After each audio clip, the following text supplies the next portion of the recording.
Hey everybody, Eezore here, and in this video I'm going to show you to get the achievement Tomb Raider for the game Forager. Now for this particular one, you have to go through the ancient tomb.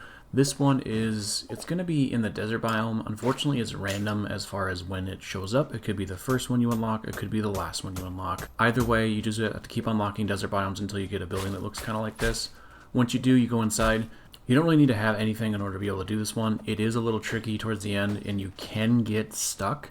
If you do get stuck, just save and exit, and you'll end up reloading the game outside of the area, and just kind of be careful. You can only get stuck on like 2 different spots, and that's if you move the, basically if you move the electrical battery, so to speak, out of the way, and then you get locked in a room, so. Now I apologize if this is kind of a little bit of a dirty run. This is my first time through it, so I didn't really know where I was going. Biggest thing to note with this one, like I said, besides getting stuck, the enemies hit kind of hard, so make sure you bring a lot of food with you. I've brought a lot of cooked meat just because I had a whole bunch of cooked meat. You can do cooked fish, anything to regain hit points because you will need them. One trick I noticed in the left bottom room when there's those 2 sentries, so to speak, and they're firing their lasers at you, if you actually move the battery, it'll unplug them both and they won't hit you anymore. I didn't realize that till after, so just kind of use that to your advantage.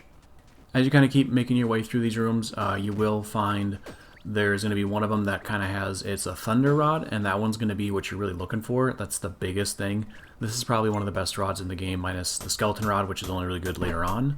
But what it does is it shoots non-stop electricity, and it has a meter, so you can only do it for so long, but it's very, very powerful, and it jumps from one thing to another, so it can really ramp up really quick.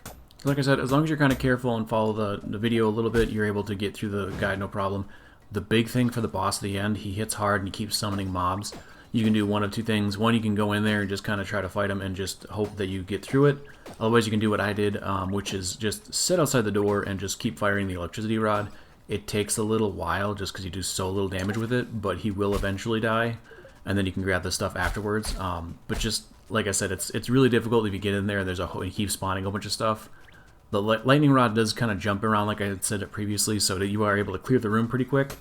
But I find it much easier just to stand outside the door as long as the boss is sitting right there. Kind of angle it so you can kind of see its hit points when you're standing in the room below you or like standing in the doorway, and then you'll be just fine. But it takes a little finagling in order to be able to do it, but just kind of make sure you're in that area. And that's all there really is to it. So hope you found the video helpful. If you did, go ahead and give it a like. If you enjoy other video game related content, that's kind of what I do, so consider subscribing. If you're looking for more information on Forager or for other achievements or anything like that, go ahead and check the playlist. I will be making more of these, so I'll probably have a video explaining how to do that. Thank you all for watching. I've been Eezore. Until next time, keep your story going.